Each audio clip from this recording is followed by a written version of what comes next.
রংপুরে বৈষম্য বিরোধী ছাত্র আন্দোলনে পুলিশের গুলিতে নিহত বেগম রোকেয়া বিশ্ববিদ্যালয়ের শিক্ষার্থী আবু সাইদ হত্যা মামলার আসামি এএসআই মোহাম্মদ আমির হোসেন এবং কনস্টেবল সুজন চন্দ্র রায়ের 4 দিনের রিমান্ড মঞ্জুর করেছে আদালত। সকালে রংপুর মেট্রোপলিটন ম্যাজিস্ট্রেট দ্বিতীয় আদালতের বিচারক মোহাম্মদ আসাদুজ্জামানের কাছে মামলার তদন্তকারী কর্মকর্তা 5 দিনের রিমান্ড চাইলে আদালত তাদের 4 দিনের রিমান্ড মঞ্জুর করেন।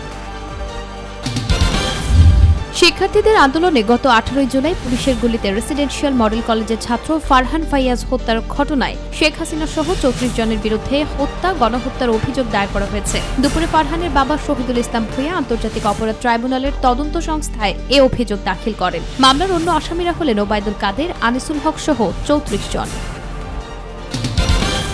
ভারতের সঙ্গে চলমান কোনো প্রকল্প স্থগিত হয়নি বলে জানিয়েছেন অর্থ ও বাণিজ্য উপদেষ্টা সালেউদ্দিন আহমেদ। সচিবালয়ে ভারতীয় কমিশনার প্রণয় কুমার বর্মার সঙ্গে সাক্ষাৎ শেষে সাংবাদিকদের সঙ্গে আলাপকালে তিনি কথা বলেন। সালেউদ্দিন আহমেদ আরও বলেন, ভারত ও বাংলাদেশের বাণিজ্য সম্পর্ক অত্যন্ত জোরালো। এ সময় ভারতীয় হাই কমিশনার প্রণয় কুমার বর্মা বলেন, বিজ্ঞান ও প্রযুক্তি সহ বেশ কিছু বড় প্রকল্পে কাজ করা নিয়ে আলোচনা হয়েছে। যন্ত্রাংশের অভাবে দিনাজপুরের বড়পুকুরিয়া তাপবিদ্যুৎ কেন্দ্রের উৎপাদন পুরোপুরি বন্ধ হয়ে গেছে। তৃতীয় ইউনিটটি সোমবার সকাল থেকে বন্ধ হয়ে গেছে। আগেই বন্ধ ছিল 2টি ইউনিট, ফলে একেবারেই বন্ধ রয়েছে কেন্দ্রটির বিদ্যুৎ উৎপাদন। তৃতীয় ইউনিটটি 300 মেগাওয়াট ক্ষমতা সম্পন্ন ছিল, যা থেকে 210 মেগাওয়াট বিদ্যুৎ উৎপাদিত হতো। বিদ্যুৎ পরিস্থিতি স্বাভাবিক হতে কিছুটা সময় লাগবে বলে জানিয়েছেন অর্থ উপদেষ্টা সালেউদ্দিন আহমেদ। দুপুরে ক্রয় সংক্রান্ত উপদেষ্টা কমিটির বৈঠক শেষে সাংবাদিকদের প্রশ্নের জবাবে কথা জানান তিনি। অর্থ উপদেষ্টা বলেন, সরকার চেষ্টা করছে বিদ্যুতের ঘাটতি মেটাতে। এজন্য অগ্রাধিকার ভিত্তিতে জ্বালানি, কয়লা আমদানি করা হচ্ছে।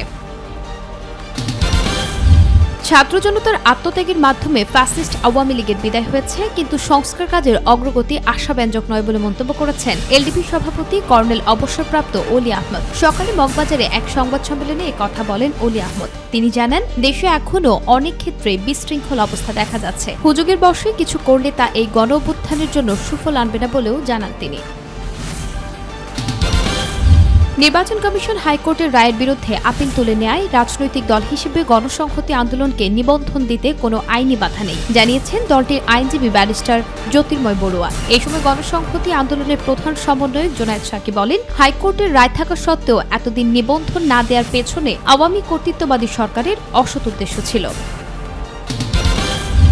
খুলনা সরকারি মহিলা কলেজের সামনে নির্মাণাধীন কর ভবনের 5তলা ভবন থেকে পড়ে 3 নির্মাণ শ্রমিক নিহত হয়েছে। সকালে নগরের বয়রা মহিলা কলেজের বিপরীত পাশে নির্মাণাধীন কর ভবন থেকে পড়ে এই দুর্ঘটনা ঘটে। পুলিশ জানায়, সকাল 9টার দিকে নির্মাণাধীন ভবনের ছাদে কাজ করছিলেন কয়েকজন শ্রমিক। এ সময় অসাবধানতাবশত আশরাফুল, মামুন এবং রাব্বি ছাদ থেকে পড়ে মারা যান।